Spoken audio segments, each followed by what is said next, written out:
Unfortunately, our director actually decided to postpone our airing date for a few days due to certain circumstances. So sorry for the late broadcast. Now let's get into our actual show, shall we? So first up, we would like to actually welcome our guest for today. So our very first guest is actually Miss Ruby, CEO of Cyberbot. Thank you, Ruby. Hello everyone, and thank you Miss Helena for having me. And the honor is mine as well. And it goes to our next guest as well. So our next guest is actually a valedictorian, graduated from the University of Oxford with a major in psychology. Let's welcome Koyum.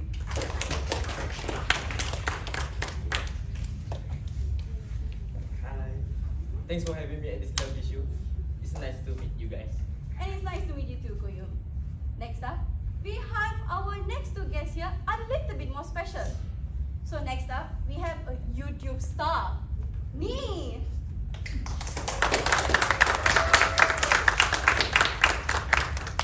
Okay, hello everyone, I'm Mimi and I'm a horror critic on YouTube. So Nini, is it true that you just won the YouTube Diamond Award last year for having 10 million subscribers? Yes, but I don't think many people enjoy watching horror movies, so it kind of was a surprise to me.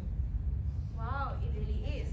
Not only that, I actually seen your content on YouTube and it doesn't disappoint. The award is very well deserved. Oh, thank you, Helena. Alright, moving on. We have our final guest for today, all the way from Canada, a psychology expert, Dr. June.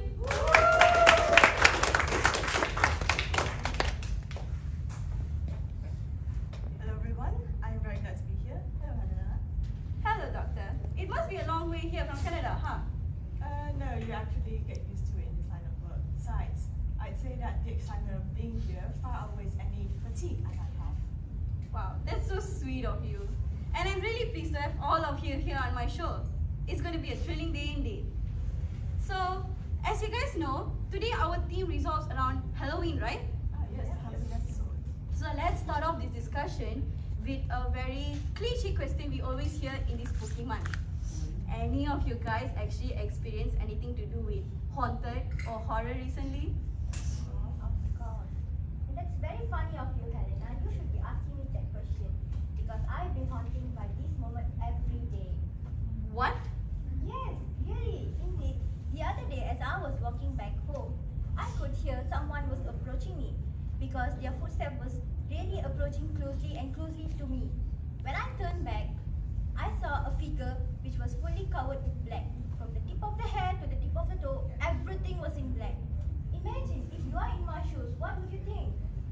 Perhaps I would think that figuring was a ghost. Yes, indeed, and that's what I thought too. It might be a ghost or it might be a stalker, right? Yeah. I believe there might be another explanation. Is there, Doctor? Well, I can't say for sure, but allow me to verify some details first. So, Miss Ruby, at the moment, had you checked to make sure that the figure was actually following you? Because there's a possibility that there were two people, you and the other person, taking the same path home. It might have been a coincidence. Oh, come on. Of course, no. Why would I go and dance with the devil? Come on. Then you mentioned you were heading back from work, right? I would assume you were going home then. So, what happened when you did reach home? What were your surroundings like? As I reached home, I turned back to confirm the figure, but the figure disappeared. But all I could hear was voices from my neighborhood. Voices. So scary. Then what did the voices sound like? Do you recall? Of course I do. It was the voice of a little girl and a man. Hold up. Are you trying to scare me up now? No. Quite the opposite, I believe. I don't mean to scare anyone.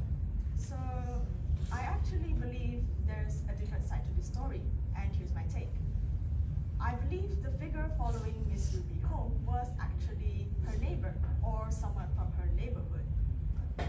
They might have been taking the same path home because their own workplace could be close to Nini's own company, Ruby's own company. So, as for the black attire, that might have just been a coincidence since a lot of people like to wear black since it's a fashion trend, I believe. True. Fair enough. Although I do not specialize in this kind of expertise. So if that were the case, that would explain the sudden disappearance of Ms. Ruby's alleged stalker, as well as debunk the voices or the ruckus that occur around the neighborhood at this point in time.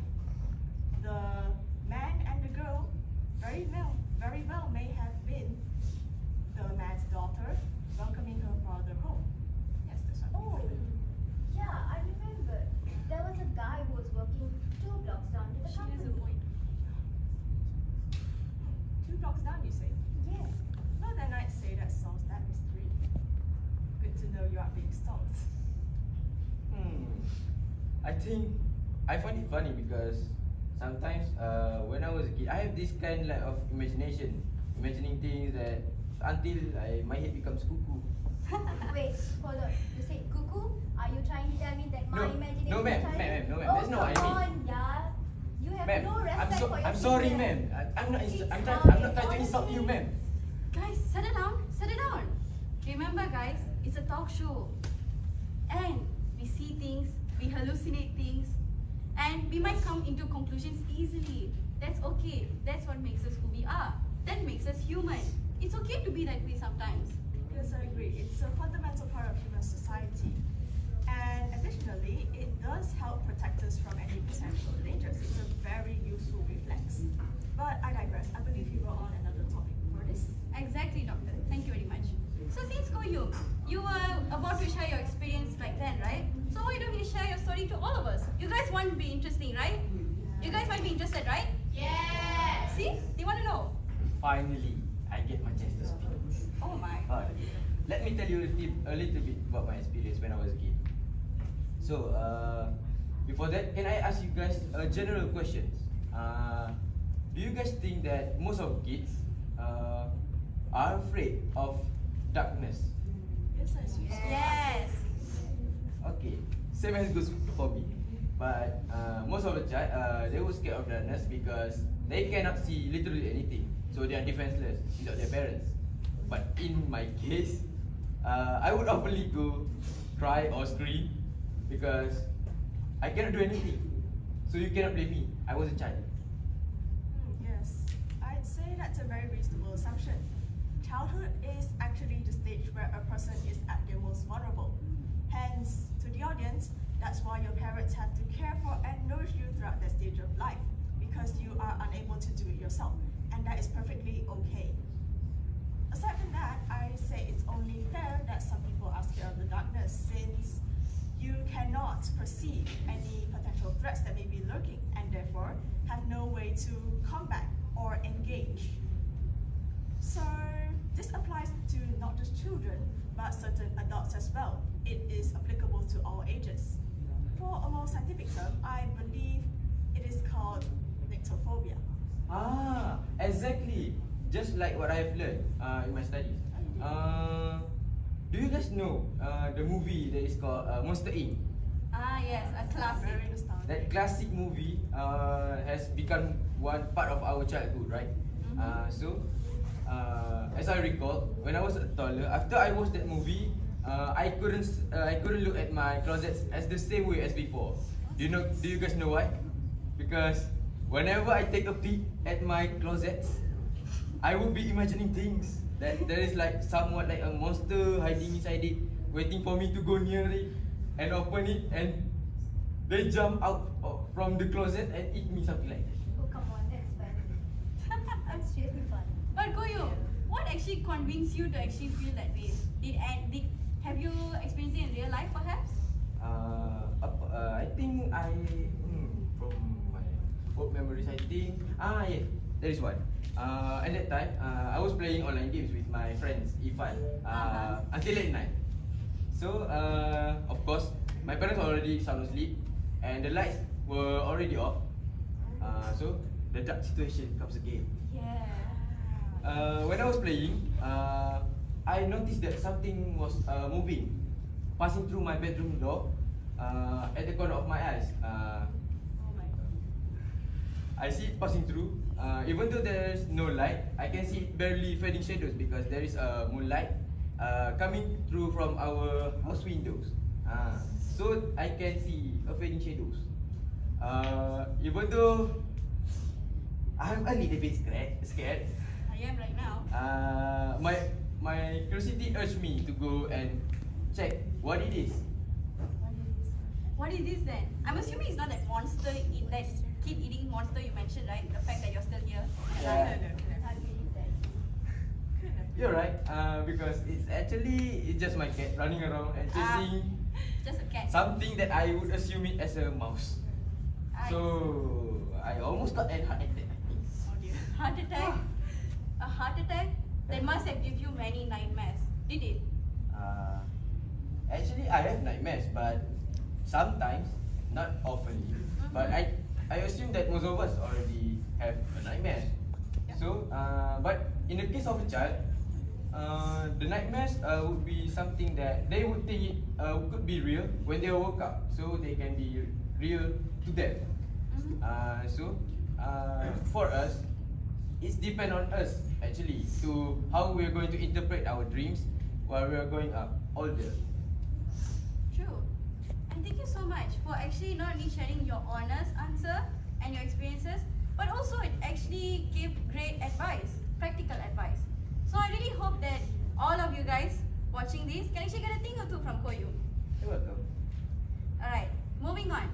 Nini, we have heard, horror stories from both Ruby and Koyu, right? So based on your field of expertise as a horror critic, what's your take on all this? You know what? All of this actually remind me of my line of work. Is it? Well, I think everyone knows I dabble in horror movies. Yep. When people are watching horror movies, they are looking for a specific thrill. Good horror makes your pupils dilate, fasten the heartbeat, and makes you want to scream, or even worse, makes your blood pressure measures. But what the audience really want is the adrenaline rush from a good scare. And by good scare means an well executed scare, not ripped off, mind you. Good scare and bad scare. So there's a difference? What's the difference? Okay, the difference between a good and bad scare is the good one really trigger your fight or flight response in the most rewarding way, and the bad one is probably because their scare is too cliche or predictable, or even worse, just plain boring. It makes the movie not scary at all. Really? Then what is the secret formula of actually a good successful horror movie? There's no specific formula for this, but the good movie is, but the good one is, will always make a clever use elements of visuals, lighting, suspense, and the audio, and so on to build creativity and excitement for the jump scare. Wow, jump scares, huh? Alright, speaking enough of actually these horror movies, how does this actual, tactic used in horror movies can actually be applied in Koyum and Ruby's case? Koyum and Ruby's experiences might have related their real life scenarios with these films.